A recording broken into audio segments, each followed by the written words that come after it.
And so both of you are in the traditional adult industry, right? You guys shoot traditional content, but you also do OF too, right? So that's your own stuff. How long have you both been in the traditional adult content industry? Go ahead. Since October. Oh, so that's pretty new. Like, when's that? Yeah, I've shot about 70 scenes. 70 scenes? Ish, yeah. With how many different talent? Well, because you probably do multiple scenes with like the same guy, right? Maybe like one guy, like 4 different scenes, like 3 or 4 different scenes, and then another guy, I think I've done like 2 scenes, but everyone else has been like new. So maybe like 50 to 60 different scene partners. Yeah. Okay. And you said 8 months. What about you? How long you been in the industry? I've been full-time since I quit my 9-to-5 in 2022. But I was on and off. I tried quitting and came back and quit and came back. So the money always brought me right back. Gotcha. Yep. Okay. How many scenes have you done? I'm over 250. I don't know. Yeah. Over 250. Okay, gotcha. And like professional ones, but that's not collabs included. Gotcha. So. And your roster, you said you have 3 people on the roster. Are they civilians or are they fellow workers in the industry? Industry people. Okay. Yeah, you can't trust the. So sorry. So you've been in it for, you said 4 years, 5 years? No, I've been full time since 2022, but Okay. I was on and off since I was 21. Okay, and you're 29, well, so like 22, 8 years. About 8 years, yeah. But you've been like more active for the past 3 years. Okay. And during that time, have you dated civilians, or do you only pretty much date? No, yeah, I did date civilians. I was in relationships with 2 different people at 2 different times while I was also in the industry. And they at first were understanding, but then as time goes by, opinions change. Right. They like the benefits of it in the 3 ways, but they don't want to face the other part. And it's like, well, this is how we go to Cancun. This is how I pay your mortgage. Like. Oh, so you'd be the provider. Oh yeah, You'd I've pay always for been stuff. I've always been the breadwinner in every relationship. Every relationship. Is that the case for you too, or No. no? No, I've had, I don't know, I was raised very traditional in a 2-parent home where, the man makes more money than the woman, and that's just how I was raised, and that's what I believe in. So can I ask you guys a question? Like how much do you guys make? Like, it's a lot, like per month or per year? You don't have to say, of course, but I'm just curious. Like, is it more than OnlyFans or is it less than OnlyFans? well, we do, there's so many different platforms that we work under, so There's a lot of ways to make money. I definitely make more from doing the mainstream because then it will bring an audience to my platforms. And so that's why I kind of went full time with that. Plus, if you are a good performer, like they will just keep bringing you back. Yeah. So pretty good. yeah, I'm not going to say an exact number, but I do IRS well. is listening. Just kidding. And how much time do you spend working? Like maybe per week? Like Sometimes I don't work for 2 weeks, but okay. I will do 4 hours a day, maybe 8 hours a day, depending on what I'm doing. So. Good. That's great. Cool. Love that for you guys. Thank you. Going to Lucy in your notes, you said you didn't choose this career for money. You had money. You didn't choose the career for fame. Fame scares you. Twitter. You chose your current career, so the adult entertainment industry, because you're a sex addict. I'm so sorry to my family right now. Yes. Wait, hold on. You're sorry for the podcast? No, if my This is some tame if shit. my family is watching this, I am so sorry. Yes. No. They don't know? No, they're aware, but ashamed. Okay. Okay. Rightfully so. What was the question? Sorry. Wait, so you said you chose the career not for money, not for fame, but because you're a sex addict. That is correct. And have you ever always been a sex addict? Is it something new? It's like the exhibitionist side of me has always been something in from a very young age, just like Gotcha. being watched. I found Corn on a desktop computer that my family had, where my oldest brother was watching, I guess, or something. I don't know. And I went on there, didn't even really know how to do, like, even go to Google, really, but it was just popped up, and I watched hours and hours and hours of it. I was like 8 years old. Yikes. Damn. And do you think that's the genesis or of the sex addiction, was discovery of this content at a young age? Yeah, no, I think that seeing someone being filmed in such a vulnerable state and showing like that transfer of energy of, you know, sexual energy between people, it just always really excited me. And yeah, so. Okay. Can I ask you a question? Yeah. So it sounds like you're kind of morally, you're a bit conflicted, because it sounds like you kind of appreciate the foundation that your parents offered you and your family. I had a great life, yeah. And I was curious, like, do you think that your exposure to corn at 8 years old was a negative effect on you long term? Do you think this is what led into it? And I'm just curious because the way that you're framing everything, it sounds like you're like very morally conscious of what you're doing and choosing the opposite. I'm just curious on like that dynamic that's going on inside you. Yeah, no, I mean, it's a constant conflict in my brain, like every single day, because it's only getting, you know, I'm only gaining more and more traction, which is like really cool in the industry because everyone wants that. Like they all chase the clout and they all chase that. But every single scene that I do, I'm like, oh, this is another scene that my whole family is going to disown me over. Which scene is going to be the one that I get fully disowned? And I don't know why I continue to do it other than just the fact that I highly enjoy being on set and I highly enjoy what I do. Okay. And I feel good when I do it. But when I get off of set, I think about, you know, my parents because they raised me my whole life. Do you think that the exposure to corn at 8 years old influenced this potential sex addiction that you have? 1,000%. 1,000%. Yes. And do you feel like, again, content that you make, even though this is feeding some type of addiction or pleasure, satisfaction, do you ever think about how that may affect other children, or imagine another 8-year-old potentially stumbling upon their older brother having your content up? My take on that is everyone's going to stumble across it at some point. And that's out of my control. And that is just the truth, honestly. You're going to see something, you know, that gets your blood rushing in that way, in some way or another. And that isn't my battle to fight. You know, this is just something I choose to do. And if someone chooses to watch it, then someone chooses to watch it. But that's, you know, parents should maybe have controls on their computers, and that's not my battle to fight. Mm-hmm. And did you have?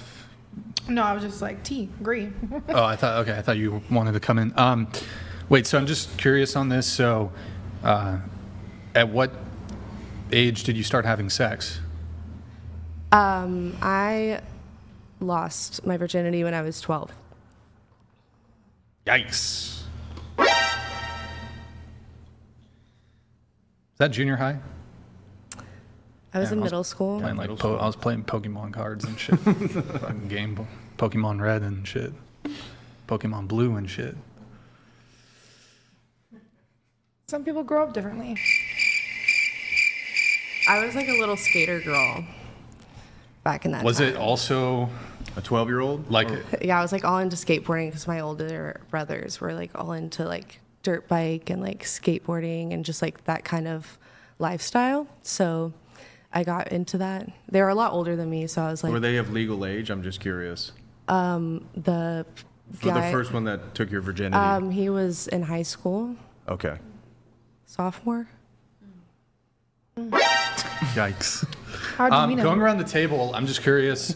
I guess at what age did you lose your virginity? 17. 18. 18. 14. 12. 20. 20. I'm not gonna disclose that. 18. Brian? 17. 17. Yes. Good times. Good talk. Wait, okay, so hold on. We were talking about the roster. We kind of went down like a path there. But you chose the career because of your being a sex addict. And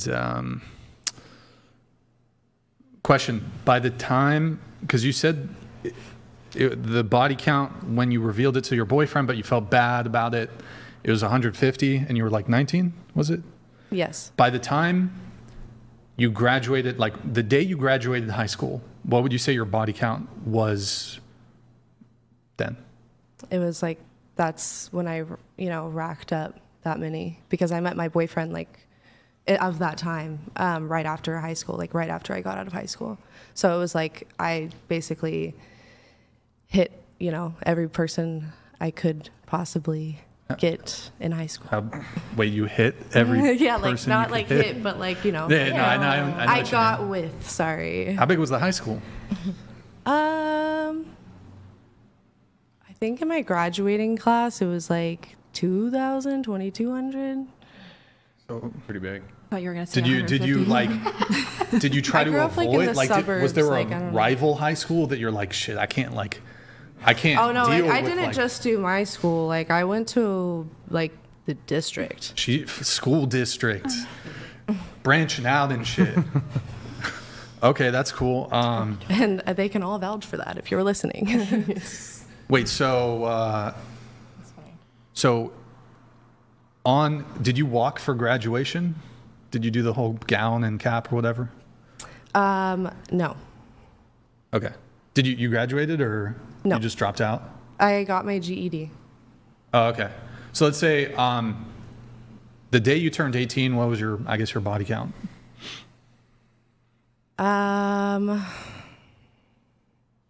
It was like in the like over 120 for sure. Like between 120 and 150. Yeah.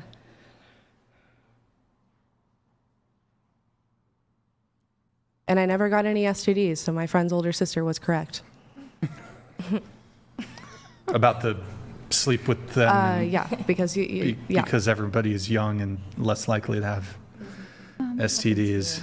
Did your parents realize that you were doing this, or? No, it's fine. My parents, I don't want to get too much into them because Yeah, they you don't, don't have to. deserve. I chose this, not them. But yeah, they aren't stupid. Good times. Good times. We have a chat here from Eric Hart. He says Willy Wonka has been with over 150 Oompa Loompas. Oh Willy my gosh. Wonka. She's slaying Oh that my bob. God, Willy Wonka, I'll take it. That bob is bobbing. Don't play with her. Word. Word. It is. Sometimes I get Lord Farquaad too. Not everyone can rock a bob. You're No, rocking you're it. definitely hotter than most. Not have to have the everybody right face can And structure. she's got that face, Yeah. so. rock a bod. Hey, listen, I can take it and I'll dish it too. What do you look like, Eric Hart? Oh, shit. All right, Eric Hart, thank you for the super chat. Appreciate it. Thank you, Kat, for the super chat. Thank you, guys. Guys, if you want, Read is 100, TTS is 200. Do it through streamlabs.com/whatever so YouTube doesn't take their cut. Support us, Venmo, Cash App, whatever pod. I want to do shout out to Aaron, thank for the 5. Crystal, thank for the 10. Thomas, thank for the 1. Thank you guys, appreciate it. Also, guys, if you're enjoying the stream so far, like the video. Very interesting panel. We got twitch.tv/whatever. Guys, drop us a follow and a Prime sub if you have one. That's twitch.tv/whatever. Also, guys, get yourself some merch. We'll give you a shout out during the show if you get one. Shop.whatever.com. And also join our Discord. All right, thank you guys. Appreciate it. So let's see here. We're going, single. Do you have any guys in the picture? Well, I'm in a relationship. Oh, wait. Oh, okay. Yeah. Sorry. I got my, do you have any guys in the picture? Sorry, I got my notes mixed up. Do you have any guys in the picture right now? Kind of. There's somebody that I want to be in the picture, but I've kind of gotten really picky right now. Picky. What do you mean Yeah. by picky? I guess my standards have increased a lot. I don't want to tolerate something, disrespect. My morals, I want a man who loves Jesus and can lead me.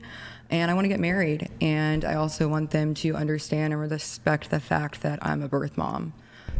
So not a lot of guys get that, I guess, at my age. So Can you explain what you mean when you say birth mom? oh yeah, so a birth mom is basically a girl or woman that has gone through pregnancy, chose life, gave birth to a baby, and then placed for adoption directly to a family unit. And so I did that 10 and a half months ago. So I have a baby boy. Kudos.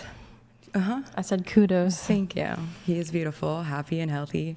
But yeah, I am a birth mom, so that's kind of what that is. So So you placed him for adoption, right? yes. Okay. And with the adoption process, is it somebody local to you? Are they across the nation? Are you going to like remain in touch, or like what? Isn't this all laid out in some sort of adoption agreement or contract? Yeah, there's a lot of legal stuff within it. There's not a whole ton I can say, but I went through an agency, selected a family, and got to choose to hand place him myself. But yeah, it was a interesting, hard process, but it did change my life in a beautiful, amazing way. But yeah, they're great, and he's great. I think I saw a TikTok you made. You said you did it. It was for the best interest of the child.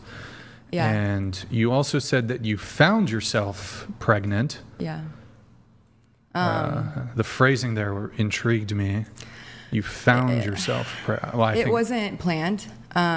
Before my pregnancy, I was not living the lifestyle I'm trying to live now. And yeah, I came home from work one day and I took a pregnancy test and I found out I was pregnant. And I was shocked. It didn't sit in for a while. I was in denial. It was right before Christmas too, and so it was just not it. But yeah, I was 21 and it was terrifying. You said that you have many dating stories. You said, though, in your past, you dated drug dealers and abusive guys and guys that were just upright crazy. Everyone in your life makes fun of you because you really pick the craziest and worst options of men. Yeah. You wrote also that you would meet people out at clubs, at the after parties, and you'd be put in crazy situations. The last guy that you dated was someone that you met that you intended to be just a one-night stand, but you ended up getting pregnant. Wait, so Yeah. question, was it a one-night stand that you got pregnant? No, but that's so you guys the had been- intention. Like, it was very short process. Like, how long had you been seeing him, even casually, before you got pregnant? Like 2 weeks. 2 weeks. Were you on birth control or? No. No birth control? Okay. And was he just blasting? He was just blasting. I don't want my family hearing that, but yeah, I mean, Shit, yeah, you gotta take some precautions at least, I mean, you know? I got pregnant, and I mean, for the longest time, I'd been kind of told that I might not be able to, so it was very random for me, and Like a it wasn't doctor something. told you that, Yeah. or? Okay. You so- have like endo or something, or? No, I have PCOS. Oh, okay. But yeah, I didn't really take it like seriously. I kind of just was winging it. Oh shit. Okay, so and with PCOS, it can make it harder to get pregnant. And you thought maybe did the doctor tell you like your chance of getting pregnant is low? Is that what he said? She basically just kind of said like, when time comes when you want to get pregnant, like, you know, we'll just have to like watch to see when you ovulate and stuff like that, because it messes up your ovulation, I think. Okay. So like, if I was tracking it on my phone, it wouldn't be like specifically consistent Gotcha. every month. And you said you ended up becoming a Christian during your pregnancy. Yeah. Changed your heart and mindset on life entirely. Yeah. You were put in this difficult situation. You did place your son for adoption. You said that you definitely struggle with finding men to date because most are looking for something easy. You don't live that type of lifestyle anymore.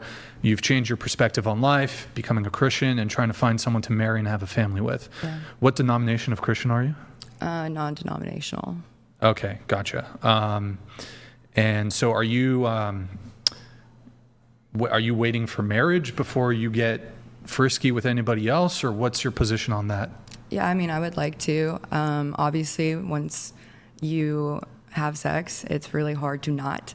And so, that's why I want to find somebody that can stay true to who they are and what they believe, and that can lead me. And so I'm not feeling like I'm constantly having to say no or push something. Like, I want a guy that can lead that strong and well. And I believe that the right one for me will never put me in that predicament. But yeah, I mean, I would like to. I mean, I truly think that I want my heart to be pure and my intentions. And I think that goes a lot further than just not being intimate with somebody.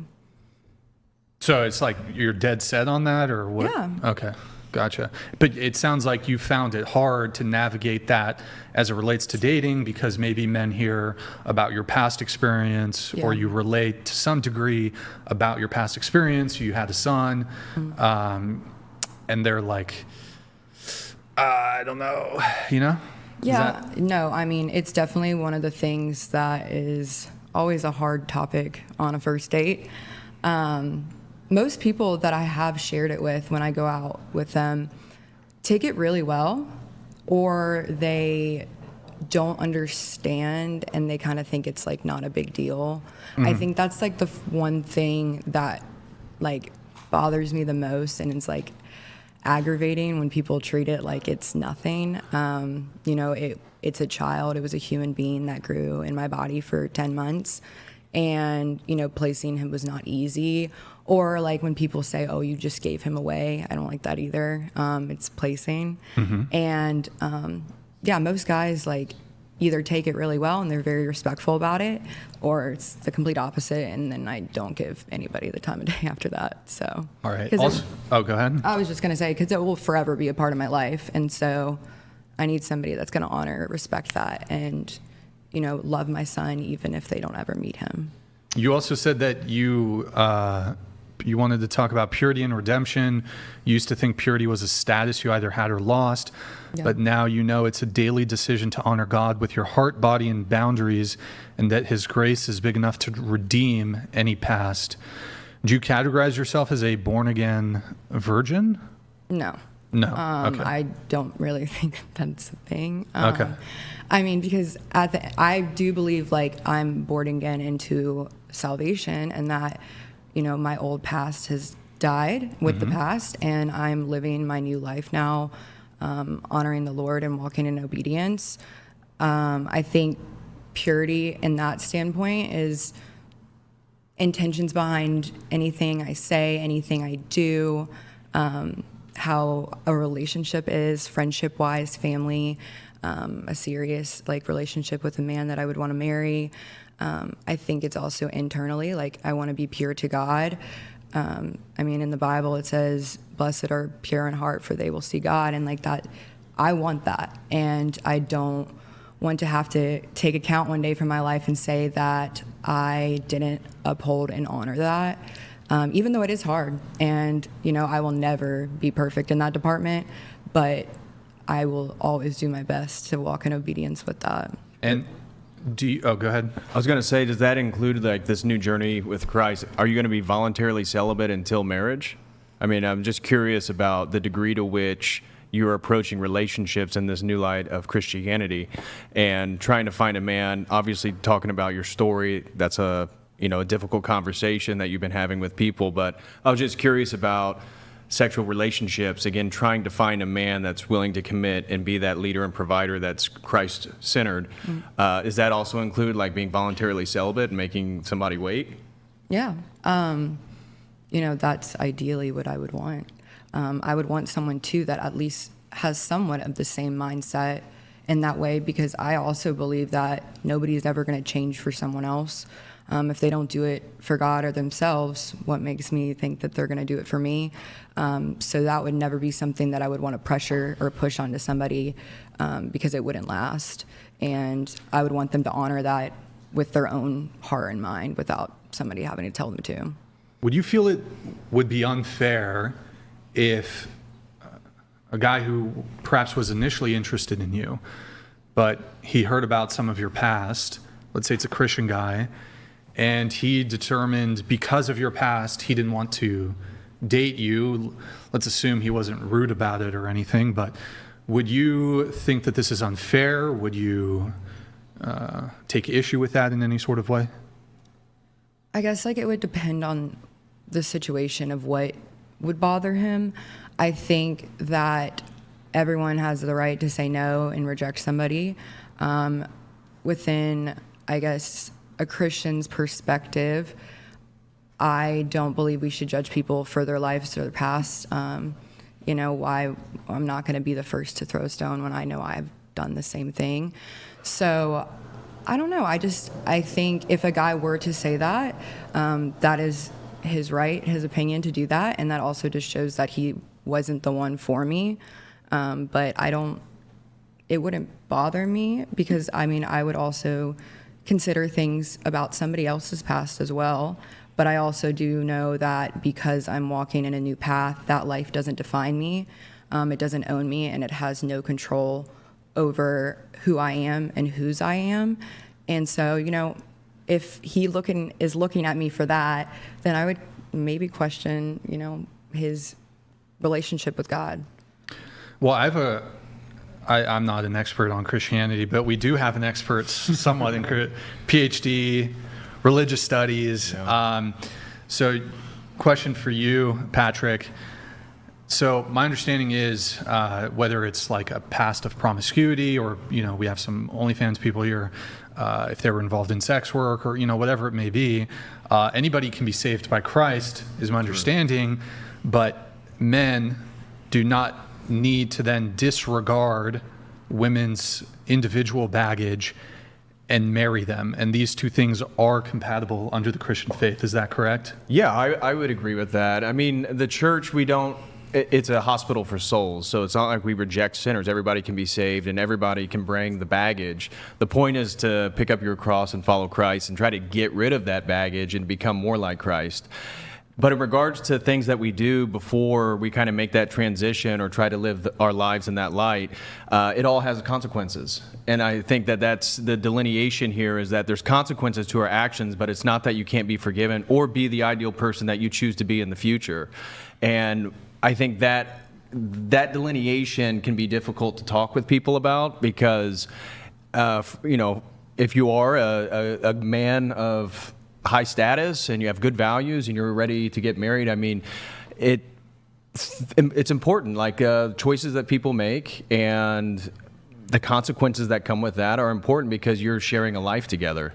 And so obviously regarding OnlyFans and all this different stuff, one of the things that I was very conscious of is some of the work that's been done on how many sexual partners and the pair bonding and how that breaks down after 6. And I think that's a really big deal if you're trying to find somebody to have a long-term relationship with and a life with. Doesn't mean that is a marker in which you have to reject all people, and be very rigid.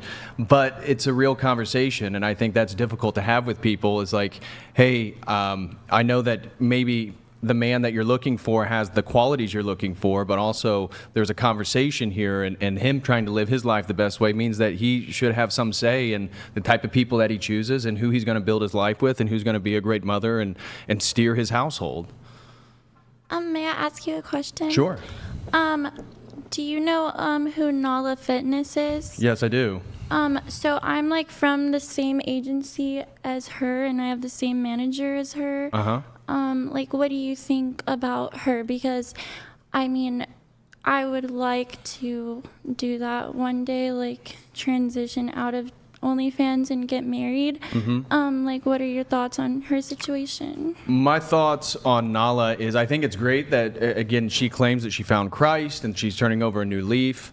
I don't think she should be in a position talking about theology. So in my opinion, if you did have a promiscuous past, you're doing, adult content, OnlyFans, this type of thing, and then you've turned over this new leaf, and 3 months later you're lecturing people about what Christ means or what the Christian church teaches. Again, she's kind of Protestant, so we have differences. I'm Eastern Orthodox, but still, if somebody's truly repentful, I think it'd be appropriate to kind of step out of the limelight for a few years and actually try to live that life. Instead, some of the content that I've seen is she's like doing trad cooking videos, and then she also has her tits pushed up and she's licking the spoon in a very sexual manner. And so is that somebody that's truly repentful, or is that somebody that decided, yeah, maybe that lane isn't what I want, but I still want all the attention, I still want all the gratification of young men simping for me and tell me how beautiful I am, and now I'm just a trad wife, and look, I'm a non-denominational Christian, and I can kind of form my own theology and what the Bible means. So in my opinion, I think it's, again, if it's a sincere repentance and a transition, good for her. I think that's great. At the same time, she is not in a position to be lecturing people or doing online content telling people about Christian theology and why we can't criticize or be upset that she's doing certain things even though she's turned a new leaf over. A lot of people I've been seeing that are like very Christian and stuff are saying that she should like donate her money because she made, I believe, like $18 million on OnlyFans. And what do you think about that? Like keeping the money or giving it away? I mean, if that would have to be, again, I would advise her if she actually had a spiritual father. I mean, if she was Orthodox, she would have a priest. She'd have somebody that would know her background story, the intricacies of her life, and they could actually give her advice on what would be spiritually beneficial for her. Again, I'm not a priest. That may be the recommendation, is saying, look, you have all this money. You made it in a way that was very sinful, and you're very conscious of that now.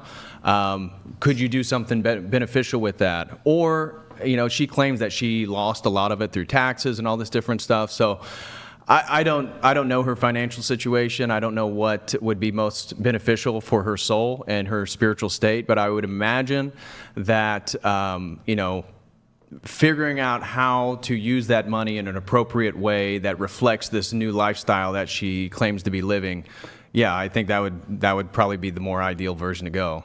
All right, can I say something? So I actually met her yesterday. Really? And she was amazing. And Wow. I do understand your point of like theologically talking about it or putting it out there. But I also do take the standpoint of, in the Bible, Jesus' last thing here on earth was like sending out, go tell everyone in the Great Commission. And like, no matter if, she's this amazing person, bad person, we all fall short no matter what. And so I'm not going to go judge her for what she's been through, but wants to walk now in a new life when I know that I've messed up every day too. And I think what she is doing, because God blessed her with the platform, she went through all of this for a purpose, for a reason, and now she has the ability to speak truth. And whoever's seeing it, listening to it, watching it, no matter where her heart is on that inside of her, the message of the gospel and Jesus is still being received out of it. And I think that's a good thing. Do you think Jesus would appreciate her doing sexually content with her trad cooking videos? No. So, again, that's my point, is there's still a lot of baggage there. And I think and this is generally speaking regarding the attention economy that we live in with social media, is that attention is currency. In fact, it's almost more powerful than the actual dollar. How much attention can you garner? Because you can always turn that attention into actual money. And so for women, this is what, so many guys have come on here on this Whatever podcast and talked about how this is like deforming the dating and sexual dynamics between men and women, because women can get so much attention and gratification online through social media posts. So if that is the new version of her, well, why don't you just kind of step out of the limelight? And wouldn't that actually encourage more people? And maybe she made a video every once in a while talking about, hey, I'm happily married.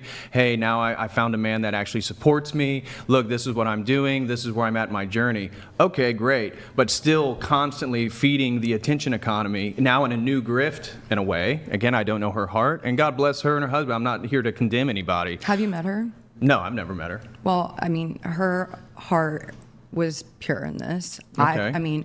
I was watching her speak truth to other young women. But she did come on yesterday. here with Andrew Wilson and denied the Trinity.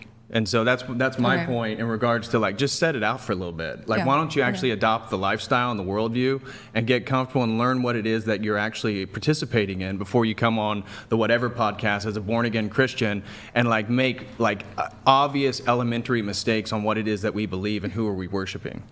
I can understand that. Do you think that's a problem that she doesn't know everything, even though she's beginning to start? Like maybe she really changed her mind and her mindset, and she's trying to do that to other women. Yeah. And she might not be as educated as you because you took, your whole Sure, life to sure. do that. So what's your like actual problem with her saying something while she's not fully educated in the matter right then? It's not about, she doesn't need a PhD or a doctorate degree in theology. My only point is just set it out for a little bit. Like, why don't you just give it a break for a couple years? So she's like proving that she's really That's my only devoted thing. to Yeah, that. yeah, exactly. It's not saying, and she could come back and she could still not be super well educated, me talking more from a testimonial, personal perspective, subjective experience. That is fine. She doesn't need to know, but it's like to just make this quick transition and still be engaged with all the attention and garnering attention from young men. I mean, just go look at the comments on some of these videos. I mean, clearly the young men are seeing what I'm seeing, the ones that are simping for it and like interested in online women kind of presenting themselves in sexual ways. So all I'm saying is she may have a wonderful heart. I've never met her personally. My only thing is, well, why don't you just give it a break instead of going on Michael Knowles and doing all these podcasts to like glorify, look at me, I'm the archetype of the transitionary figure from OnlyFans to Christianity. It's like, okay, great. Why don't you just live that life for a little bit? But isn't it a good thing that she's like, educating girls that might be in the same situation? Like for me, it was like a really big eye opener. And like if she did what you were saying and like taking a couple of years off, like I wouldn't really think that would be even possible for like someone like me. And she was in a very similar situation as me. So for me, it was like eye opening. But she could tell everybody she's quitting OnlyFans and becoming a Christian. Like, she could let the whole world know what it is she's doing and the journey that she's going on without still trying to be some type of public figure now in a new context. That's my criticism here, is that it's, again, I'm not criticizing her body of knowledge. It's the idea is that she makes this huge transition and then she's lecturing people about it, and it's still, you look at some of the content, some of these cooking videos, it's like, maybe it's better than the content she was making before, but is this truly what Jesus Christ wants her to do with her life? Is this truly the emblematic of a Christian traditional woman? Huh? She's spreading the word of Christ through her huge platform. So he would want that, right? I would think that he would prefer her to live the lifestyle and spread the gospel. And what do you? Go ahead. Oh, so you have a problem with her being a public figure in general, or you have a problem with the kind of content she's creating? My problem is just that she is presenting herself as a voice of Christianity, and she's very new to this. But I guess and she's making cooking videos, But again, have you seen the cooking videos? I think I saw Yeah, one. so she has her tits out, her things on top, and then she's like licking the spoon while looking at the camera. I mean, this isn't like traditional trad. Like, I have buddies that have wives that are very traditional, and they have very large online followings. They are totally covered up. The content is not about them. It's about the cooking. It's about how we make sourdough bread. It's about the things that they're doing. Her content is still about her. I think the camera's maybe focused on if her. People like sexualize her without her meaning to do that to herself. I mean, she's really pretty, and I think she has a lot of fans that like knew her before, and like maybe the comments that you're seeing is like guys sexualizing her when she's really not meaning to, and like meaning to be modest. Well, the super chat right there says, again, Rachel Wilson says that she's now selling theology courses, which gets to my point. Okay. Like, now she's making money off teaching. And again, and if she was true to Scripture, I mean, what does St. Paul say about the role of women in regards to teaching people about the faith? Not that they can't evangelize. Women have been incredible at that throughout history, but being a sort of authoritative figure on theology or on the church, I mean, it's right there in the epistle. So that's what I'm saying. It's just, it feels like it's not a full transition. Maybe it's a journey for her and is totally sincere, and she's on this journey, but why don't you just take it a couple years off? I mean, is that really like, Is this like a controversial take for me to say, like, if this is really true repentance, just step back a bit? I mean, not really. You're very well spoken and obviously educated. So I just wanted Sure. to know, like, what you thought about Mm-hmm. it. No, it was a good question.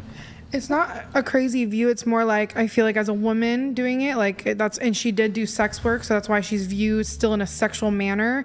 And even if she fully believes that that's not herself, I feel like she can never get away with that, and that's unfortunate.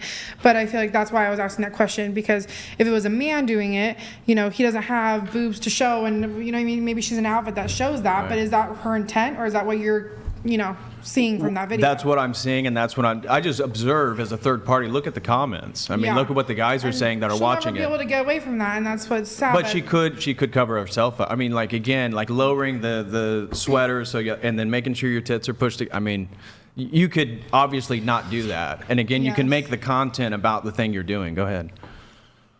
I mean, okay, hold on here. No matter what somebody's wearing, men are always going to find a way to sexualize. I'm not saying all men, but they Okay. can. They have the ability to, and they certainly do. Our industry wouldn't exist if they Sure. weren't paying for it. Right. So clearly there's a demand and they want it. Right. But not only that, you know, kids, women who have been victims of stuff that I don't want to say out loud and all that. It didn't matter what they were wearing. And there's been several displays out in Europe and in the U.S. showing, like, of all ages, of all sorts of outfits. I mean, I'm not defending her, but I'm saying no matter what somebody wears. Is that the rule or the exception to the rule? What do you mean? Are those unique circumstances, or is that every man, like that's the general rule for men, or are you highlighting exceptions to the rule that actually are important to be discussed and things that we need to be Well, critical of okay. as a culture? Here's the thing, though. Everyone is different. You can't generalize, because that's one of the Sure. 7 fallacies. It's a hasty generalization. You cannot. It depends just on say what you're that talking it's- about, but when you're having a general conversation about Right. dating, you do make generalizations, But and that's important for the conversation to move. 97% of all, you know, SA Sure. happenings, the perpetrator is a man. I dispute this claim. Look it up. I dispute this. Well, here's the interesting thing that you're conveniently ignoring. So, for example, in many jurisdictions, the crime of grape categorically cannot be applied to women. For example, or they'll say men cannot be victims of this crime. They can be victims of other forms of SA, but this specific thing, and it's this very disingenuous thing that typically feminists do, where they say, well, 99% of rapists are men. Well, if the definition itself I'm talking about legally, people hold who on. offended children. Well, actually, just to be clear, I think the rate, if you look at, for example, female teachers, the rate of them essaying their students is exceptionally high. I mean, look and at- then additionally, the incidence of moving off of SA to just general violence, mothers are much more likely to unalive their children than fathers are to unalive their It's a children. fact. It's called infanticide. Women are far more likely to fact. commit infanticide. Right, but more than 50% of all girls who have been assaulted, it's by a family member usually, and it's usually the father or the But we're brother getting, or the uncle. I mean, So, I I'm mean, it happy still to goes back engage with to you on your men, point, you but I know. think you're kind of, this is a bit of a red herring. He's talking about under the purview of Christianity, there's a component of modesty that should Yes. be observed. He's not, as far as I understand, making some sort of argument that, well, because you're trying to say, well, even if women dress modestly, they get raped. Yes. I don't think we even dispute that. He's just saying, under the purview of Christianity, Nala's out here being a strumpet, and that is not commensurate with the Christian faith. Right. But one of his main points was look at the comments. And it doesn't matter what the comments say, because there's men putting comments on children's stuff too. So it doesn't matter what the comments say, because those are all opinions. If she's going to church and then they give her that feedback, or she's got a community of believers and they're giving her that feedback and she's still not following, obviously that's on her. But I'm just saying, for you to give men in the comments more validation than My point in regarding the women. comments, it's the way that people are receiving it. So I'm not judging her based on what men are saying. My point is, look at how people are receiving the content. And the Right. content, it has her licking spoons, her tits out, like doing things that are very sexual. Yes, she's baking something. But again, if you just compare it to other traditional wife, like Instagram accounts, the camera's focused on the things. And sometimes you'll see their face or they're explaining something, but usually they have a long dress on, they're covered up. Yeah. And so the content is about the actual stuff. Her content is really about her. And that's what my point is in regards to, hey, just step out for a second. Just like get out of the attention economy that is so consuming. And again, I mean, we've talked about OnlyFans, like the industry, like that is a thing that actually draws women in, is that you can get so much attention. In a sense, that is power and that is a currency. And that's all I'm saying is just if you're in that industry and you're trying to now change a new leaf, like why don't you do that just for a little bit so people can see the full sincerity of it. But I just don't think like the feedback from these men in the comments, especially online when it's easier to be a bully online, Sure. should be where you determine whether or not she's wrong or right. I mean, My point is like they're simping for her. So they're making sexual comments about like what she's doing. So they're interpreting it as very sexual. Right, My and- point and is, that's why my response it doesn't was- matter. I'm not judging her based on what they're saying. My point is, look, here's content, here's the audience. I'm just observing the how it's being received. so it's specific to both variables. Yes, that's yeah. Okay. I'm not blaming. Yeah. I'm not saying, oh, we need to look at her all the young men comments, the simpy fans, and then judge her based on what they're saying. No. I'm saying, okay, here's the content. I'm aware of her context and her transition. Okay, interesting. Now let's just look at how it's received, and you look at some of the way it's being received. They're receiving it as very sexual. Right.